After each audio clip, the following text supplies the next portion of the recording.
Hello everybody, welcome to Snyder's Inc. We have Mr. Baller for you. I would like to react to other stuff, but I don't know what you guys want me to react to. I need your suggestions. If you have something you would like me to react to, let me know in the comments. Comment what you would like me to react to. It can be music, it can be scary videos, it can be funny videos. Let me know what you would like me to react to, because I want to react to what you guys want me to. I bet there's a lot of you are sick of me reacting to Mr. Ballin. Let me know what you would like me to react to.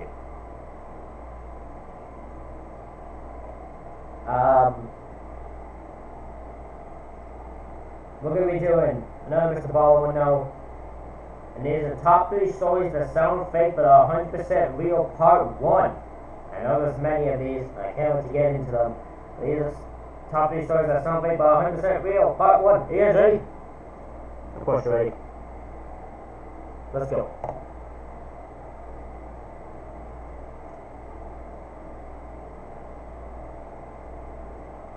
Sometimes the truth is stranger than fiction, and today we're going to look at 3 stories that demonstrate that. But before we get into those stories, if you're a fan of the strange, dark, and mysterious delivered in story format, then you've come to the right channel, because that's all we do, and we upload 3, 4, even 5 times every week. So if that's of interest to you, please offer to take the like button out on your boat for a scuba diving trip, and once they get off the boat and they go underwater, just turn your boat around and head back to shore. Also, please subscribe to our channel and turn on all notifications so you don't miss any of our weekly uploads. All right, let's get into today's stories.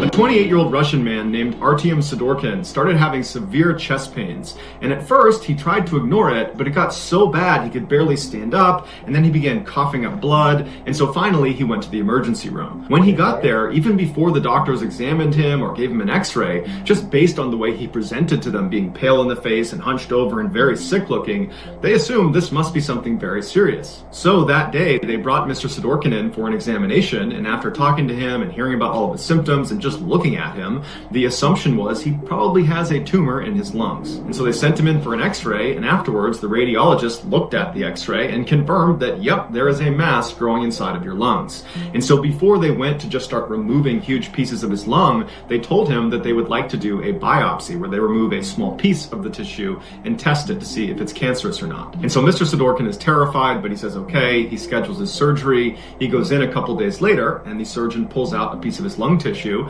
and as it's sitting on the tray, he looks down at the tissue, the surgeon does, and he realizes there is something hidden inside of the tissue, as if the tissue was like an envelope holding something inside of it. And so he opened it up, and there, growing on the side of his lung, was a small fir tree. It was 5 centimeters long, it was green, it looked very lively, it was just a thriving little tree. The doctors believed Mr. Sidorkin, who was a botanist, had inhaled a seed of a fir tree, and it got lodged inside of his lung tissue. And then as it grew, its pine needles began piercing his blood capillaries, causing him to cough up blood. After the discovery of What? This dude had a fir tree in his lung? Oh my, what? That sounds incredibly terrifying. Actually, that sounds way terrifying. That sounds very painful. Holy shit. Holy shit. No wonder he's coughing up blood. That is dangerous as all hell. My God, you're lucky. He should be lucky he's okay. Because that does not sound good at all.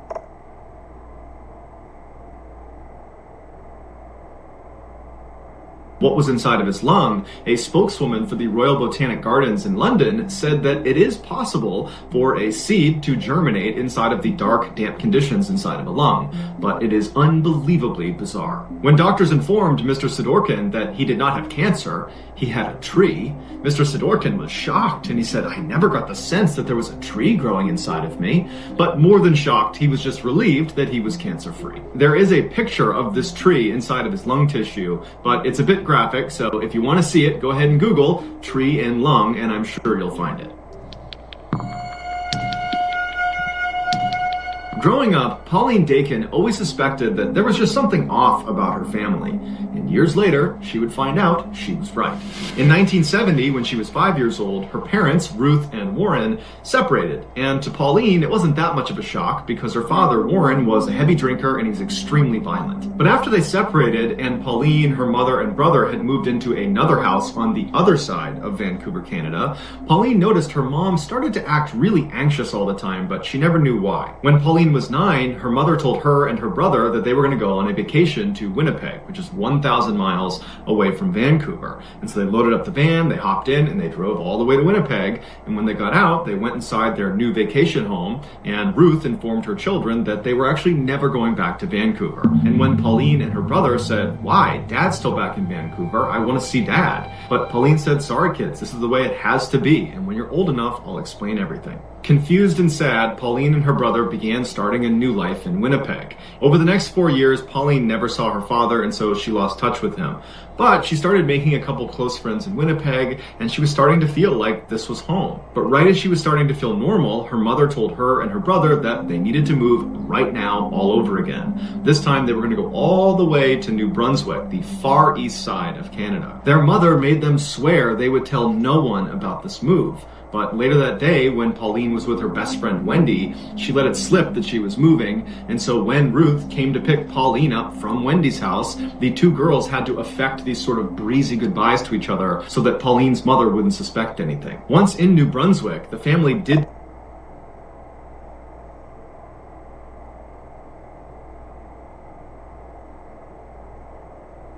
I have a feeling the mother is on the run from someone. Now, I don't know if it's the police, if it's the father. It's one of those two. But, like, I don't know if she did something and she's on the run from that or something like that. But she's incredibly on the run, and she's trying to get away from someone or something. I just don't know what it is.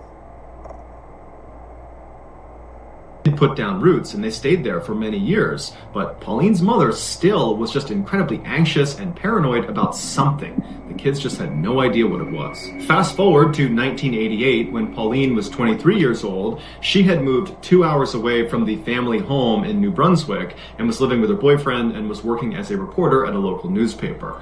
And during that time, her mother called her and said, "Hey, I'd like to meet you at a motel. I'm finally ready to tell you everything about your childhood." Pauline was really intrigued and excited. This was a conversation that was literally decades in the making. And so Pauline eagerly went to the motel. She saw her mother waiting outside, kind of pacing around, looking very anxious. And so she walks up to her mom and she waves, and she's about to speak when her mother just looks up at her and puts her finger over her lips, telling her to be quiet. And then she jams an envelope into Pauline's hands. And on the envelope, it just says, "Don't say anything. Put your jewelry inside of this envelope. It's probably bugged. I will explain everything inside. Just please don't speak." And what the fuck?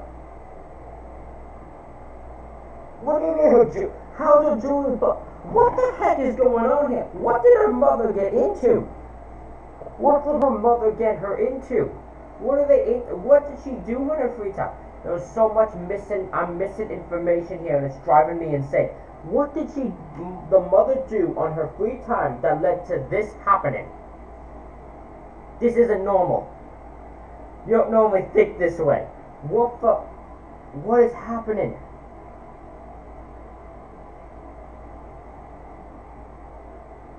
This is insanity.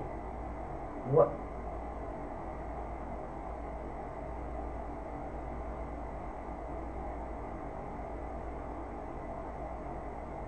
I don't know what to think. How do you bug jewelry in 1988? That's some next level shit right there. so now Pauline's really confused, but she did as she was told. She took her jewelry off, put it in the envelope, and gave it back to her mother, and then the two of them silently walked into the motel, into the room where Pauline's mother was staying. When they went inside, there was a man sitting in the middle of the room that Pauline immediately recognized. It was the reverend of their church when they used to live in Vancouver. His name was Stan Sears, and Pauline's mother had been his secretary the whole time they'd gone to that church. Pauline always knew her mother and Stan were close friends, and in fact had kept in touch after they left Vancouver and were in Winnipeg and then New Brunswick. In fact, Pauline remembers periodically seeing Stan show up in Winnipeg and New Brunswick to visit with Pauline's mother. So it was a surprise, but not a total shock, when Pauline's mother confessed to her that in fact she and Stan had fallen in love, and in fact they had had a secret relationship from the time they lived in Vancouver. But this revelation was nothing compared to what Pauline heard next. Her mother explained that the reason they had had to move so many times during her childhood was because Pauline's father, Warren, was actually a mobster and was a key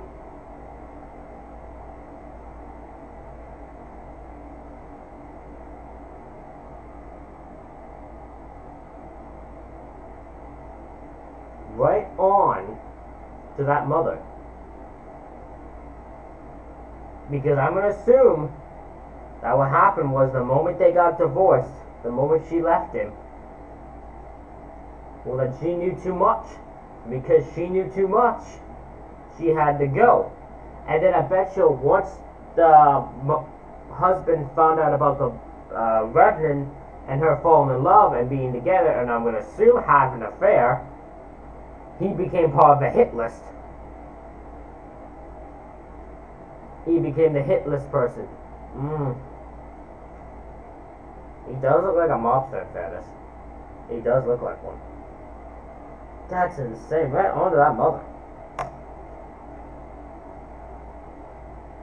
key member of an organized crime syndicate in Vancouver. Right after they separated, Pauline's mother found out she had a hit put on her head because the mob now believed that the husband could not control her anymore and she knew too much. Stan also found out that he had a hit on his head because Ruth discovered that the mob wanted to kill him too because they knew about their relationship. And then also, apparently Stan was counseling a man that was in his congregation that wound up being a mobster, and so the mob believed this man had given up critical information to Stan, making him even more of a liability. At first, Stan said he didn't believe any of this, but when he found out the man he had been counseling had been assassinated, he knew it was true. They decided not to tell the police and instead go into hiding together because Pauline's mother knew what happened to families that snitched on the mob. They were made examples of. And so when snitches get stitches and end up in ditches.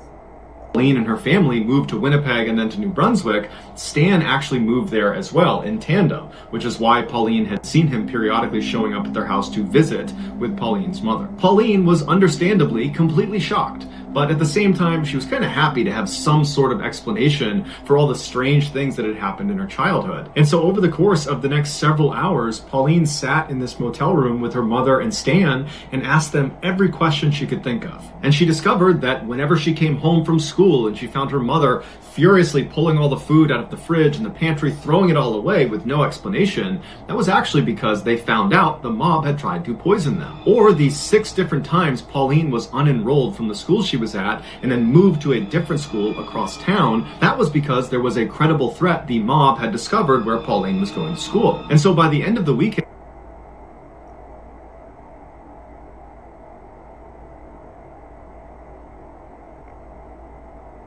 I'm just gonna say, that first one sounds ridiculous. Like, when the mob wouldn't just be able to poison your food if you're just there at the house all the time. If you're not at the house all the time, then maybe. If you're at the house all the time, they wouldn't really be able to. They're not that good. The second one I can believe. But in fairness, if I was the daughter, I don't think I was part of the hit.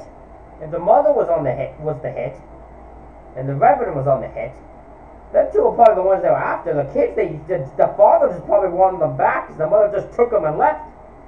So, if I was the daughter, I don't know if I would have been terrified because I would have probably just wondered what the heck's going on now. I would have just wanted to, once I figured that out, I kind of would have not known how to react in all fairness.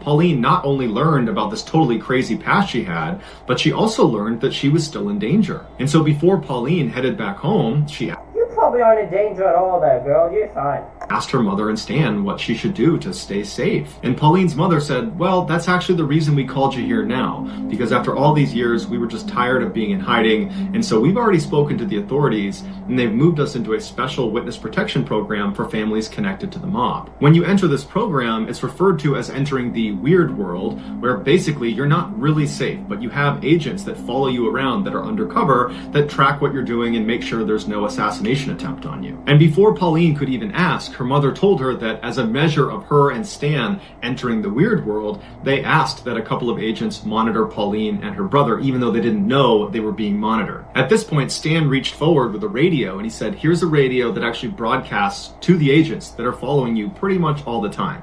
But you should only use it if you're truly in a desperate situation, because as soon as you call out for help, there are going to be people that are risking their lives to come save you. As Pauline is holding this radio, she looks at her mom and Stan and she says, well, what happened to Dad? Is he in jail? And at this point, Pauline's mother says, no, he's not. He's in the weird world too. And she handed Pauline a letter that was from her father addressed to Pauline, and it basically spelled out that he had been moved into the weird world and he was looking forward to Pauline joining them at some point when she was ready. So now Pauline has this radio and this letter, and she's looking at her mother and Stan, and she's just totally overwhelmed, and her mother just tells her, go home, think about what you want to do next, and if you want to join the witness protection program and join the weird world with us, just let me know and we'll make it happen. And so Pauline, who's in a total state of shock, gives her mom a hug and gives Stan a hug and says, okay, bye, I'll be in touch. And she leaves the motel and she gets in her car and she's about to back up when she looks and sees Stan running outside holding something in his hand. And so Pauline stops, Stan runs up to the window and he says, hey, I forgot to give you this. And he held up this round piece of metal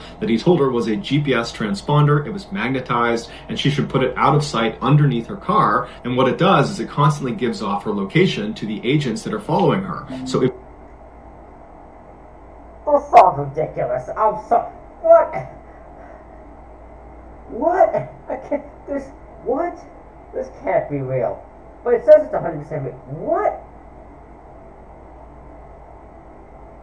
So we got these agents who spend their own time... By the way, this is a horrible witness protection program. This is the worst witness protection program I've ever heard. Your witness protection program is... Well, we have people watching you, but your ass is still kind of could get killed. So... You know. So we have...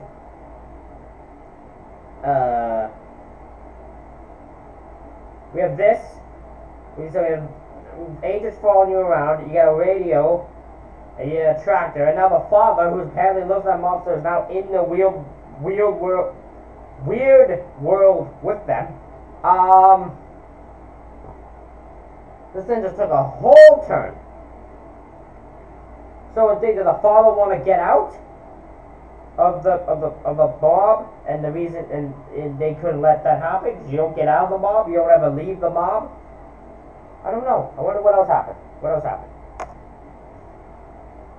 If she was in trouble, it would be easier for them to find her. And so Pauline thanked him, put the transponder under her car, and Stan went back into the motel. And so Pauline went back home with the intention of just digesting this information, knowing that she was being watched, she had this radio, she was, relatively safe, and her plan was to just give it a couple of days before she committed to joining the witness protection program and joining the weird world. But after only a couple of days, her paranoia was so high that she dumped her boyfriend, she quit her job, and she moved out of her house into a separate apartment, and she called her mother and said, I can't take it anymore, I feel totally unsafe. Damn! Paranoia took her to a whole new level. Paranoia to a whole new level right there. I can understand why. I wouldn't trust a fucking soul. I wouldn't trust a soul. I understand it completely. I want to join the weird world. Her mother and Stan were delighted at her decision, but they told her it wasn't a simple process getting into the weird world, that a lot of people were involved in her basically giving up her old life and entering this new one. And so Pauline's mother... There's no difference in her life. The only difference is people are watching you. That's it. You literally explained this. It's just people watching you. It's just people watching you. You're just doing everything else regularly. There's nothing that changes. There's no life change here. I don't know what you're talking. I don't know why they keep acting like there is here. told her that she would be in touch with one of her agents and they would contact Pauline when it was time for her to go. And so, anxious and scared, Pauline began to wait and wait and wait. And her mother said, oh, just give it some time, they'll be in touch soon. But the waiting dragged on for 5 years. And in that Oh no, okay. 5 years, hold on. At the time, Pauline met a new boyfriend, Kevin, who became her husband, and in conversations with him, Pauline started to doubt this whole mafia thing was even true. And so she decided, I can see why. in order to find out if this really was a real thing, that the mafia was actually after them, that Pauline would need to set up a sting operation on her mother and Stan. And so Pauline called her mother and very convincingly told her that, oh my goodness, someone just broke into my apartment. I think it was someone from the mafia. I don't know what happened, but can you tell me what to do? Should I call the police? What do I do? And her mother said, no, don't call the police. Whatever you do, don't call the police. I'm going to get in touch with Stan and see if he knows what to do. And just a couple of minutes later, Pauline's mother called back and said, okay, honey, I spoke to Stan and he spoke to the undercover agents that sit outside your house and have been watching you for all these years. And they said that, yes, unfortunately, not one, but 2 men from the mafia broke into your house today. But luckily, they went up, they grabbed them, they're in custody, so you're safe now. And Pauline said, Mom, I made that up. No one's been in my apartment. I've been here the whole day. I lied to you. No one broke in. And it was at this point that Pauline realized her mother and Stan had been living a lie since she was 5 years old. What? Hold up. So, what?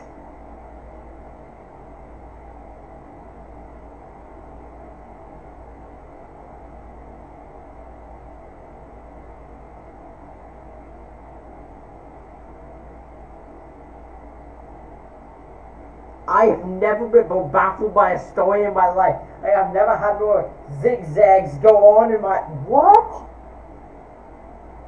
So, the mother and Stan have been living this lie, this paranoid lie that they have been hunted by the mafia. She was 20-something. Like, maybe in her third... They've been living this day for like, what, 20 years or more? Like, what the hell caused this to happen? What made them think they were being hunted by the mob? Like, that's what? I need more. I need more.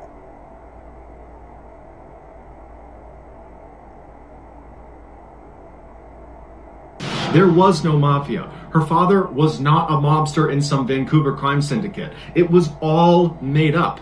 It would turn out Stan was suffering from something called delusion syndrome, where totally normal people that are totally lucid and have normal lives have one distinct delusion. And sometimes that delusion... So he has a thing that calls delusion syndrome. So he has one big delusion. That one delusion for him was that he was being hunted by the mob. How did the mother start to believe this? Delusion is not a big deal, but sometimes it is, like they believe the mafia is after them. And during his relationship with Pauline's mother, he passed on his delusion to her through something called folie à deux, which translates to madness for two, which is... So because of this thing called folie à deux, he passed it... What? So then she started to believe the mob was after her, and then she had to include someone, so she included the father in it. Because she was mad at him for all this delusion and including him as the bad person. That is insane. Can you imagine? Can you imagine this story happening? Wow.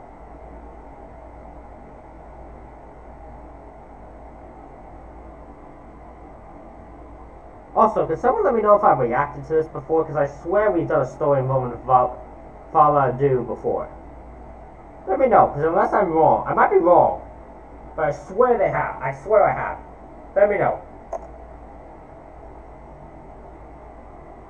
Which is shared delusion syndrome, where someone who's delusional, who's a dominant personality, can pass that on to a subordinate personality. After confronting her mother and then also confronting Stan at a later date, neither of them said, "This is a lie, you're right, you caught us," because they believed it, and they took to their graves the belief that the mafia was after them. Their biggest concern after Pauline said this isn't true was not that they had been exposed as potential frauds. It was that, oh no, Pauline's going to expose herself to the mafia because she's not using her GPS transponder or her radio or living in the weird world with us. She's going to get assassinated by the mafia. And so even though Pauline never got an apology from her mother or got to really talk about the insanity of this whole situation, because again, her mother and Stan took to the graves the belief that the mafia was in fact after them, Pauline ultimately made peace with the situation by writing a best-selling memoir called Run, Hide, Repeat. It is linked in the description below. Check it out. In November of 2004, 52-year-old Peter Porco and his wife, 54-year-old Joan Porco, were like so many other middle-aged, middle-class Americans. They lived in Del Mar, New York, in a comfortable two-story home, and they worked for a living. Peter was an appellate court clerk, and Joan was a speech pathologist. They had been married for over 30 years, and they had 2 sons. Christopher was a 21-year-old student at the University of Rochester, and his brother, Jonathan, was a 23-year-old naval officer stationed at a submarine base in Groton, Connecticut. On Monday, November 15th, 2004, Peter woke up to start his typical Monday morning work routine.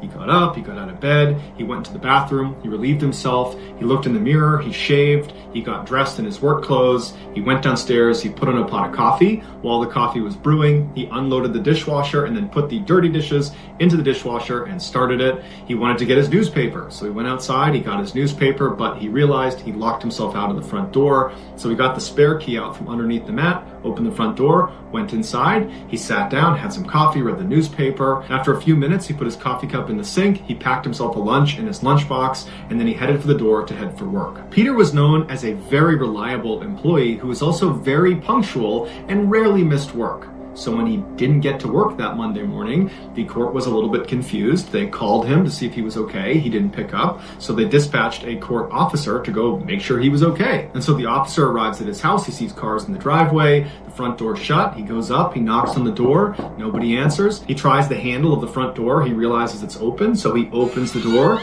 and he yells out, "Hey, I'm just looking for Peter." And the door hits something on the ground. He pokes his head inside and looks down, and there on the ground, the thing blocking the door, is Peter Porco's body. He's clearly deceased, and he clearly has a massive head wound. The court officer... What happened? Did he fall? Did his wife take him out? We've seen that happen many times. We've seen significant others take him out, no matter which one it is. What happened to this poor dude? We just wanted to go to work.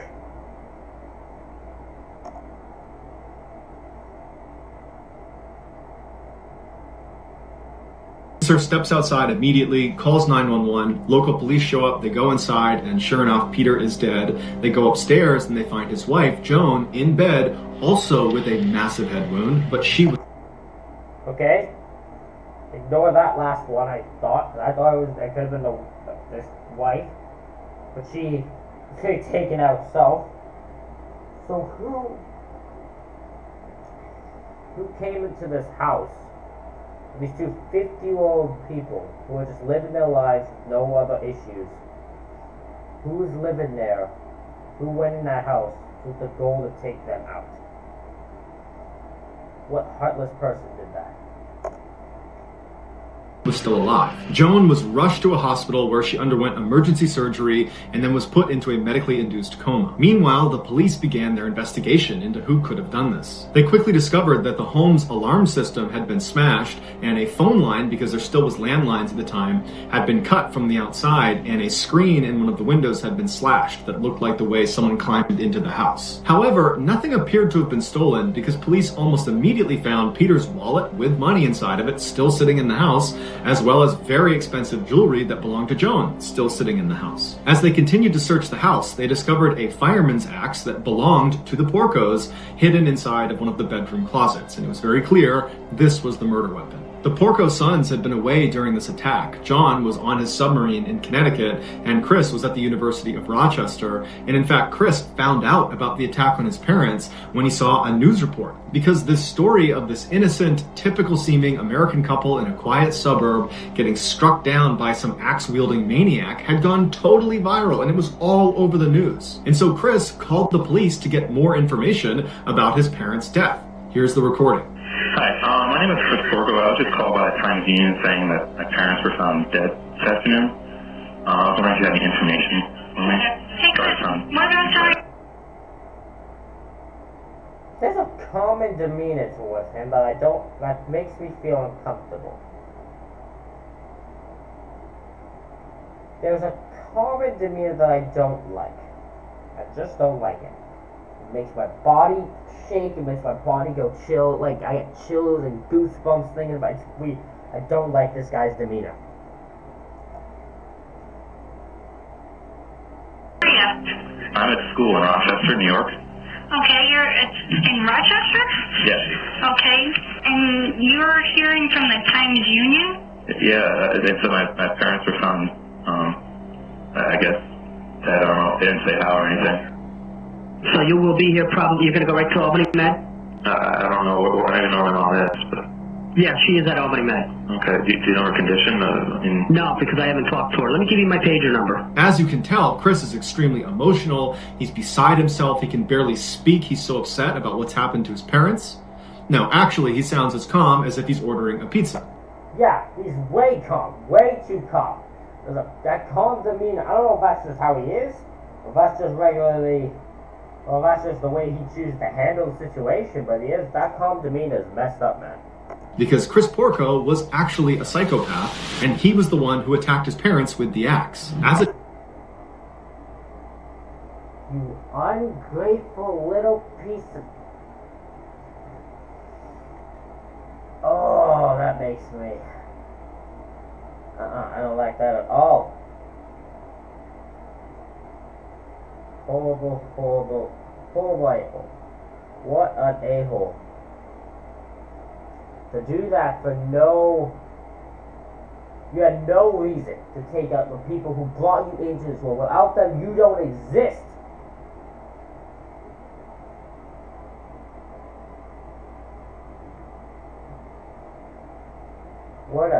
You are a psychopath.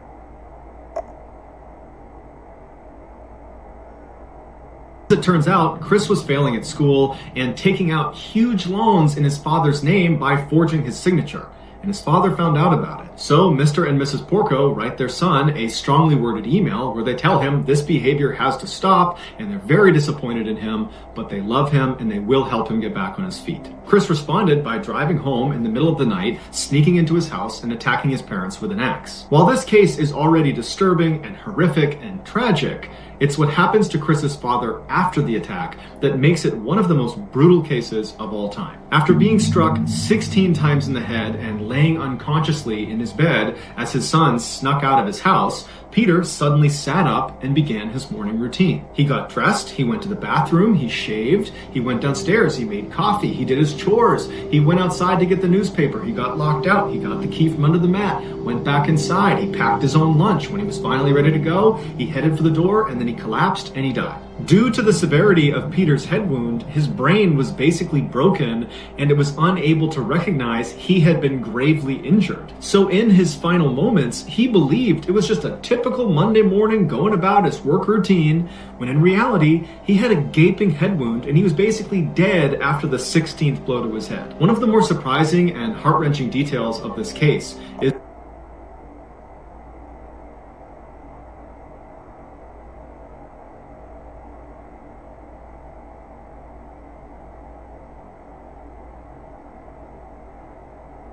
the father, in his final moments alive, thought it was just a typical day because his brain was so broken from all those hits. He did his entire routine, and as he was about to go out the door, he collapsed and died. Wow. That is terrifying to think about. This is like he shaved, so he looked in the mirror and saw this, and just it didn't register with his head. He was pretty much dead already. He was just his body was just going through emotion before he collapsed and died. That is fucking insane. That is fucking insane. Holy shit. My brain is baffled by that. Holy shit. Is that Joan Porco, she did survive the attack, and after she came out of that medically induced coma, she said she forgot all the details of the attack, even though when she was discovered in her bed, she did indicate that Chris, her son, was the attacker. Nonetheless, she got together $250,000 to post Chris's bail, and she allowed him to come stay with her during his trial. And this poor woman. This poor woman.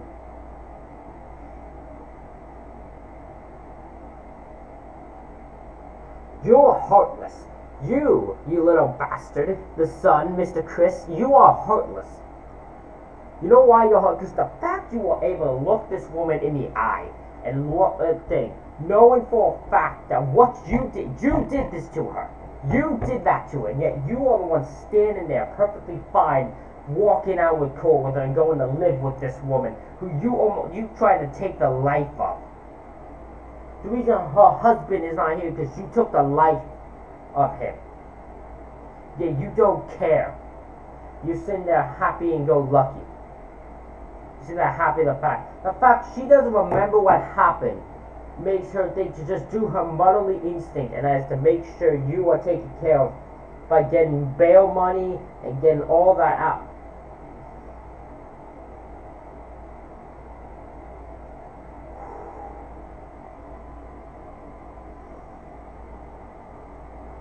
I want to kill this dude myself.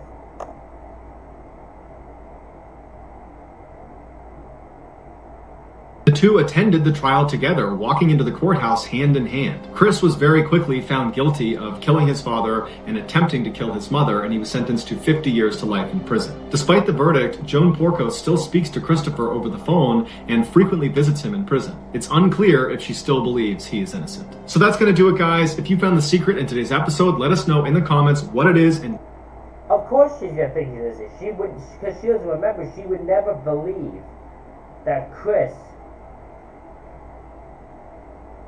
her son, would attempt to kill his father and her. She would never believe that. That sounds ridiculous to her. So of course she's gonna believe that he is innocent. Of course that's not going to just sit well for her. Of course she's gonna think that way. It makes total sense for her to think that way. It's just unfortunate that her thinking that way is causing this horrible thought process for her.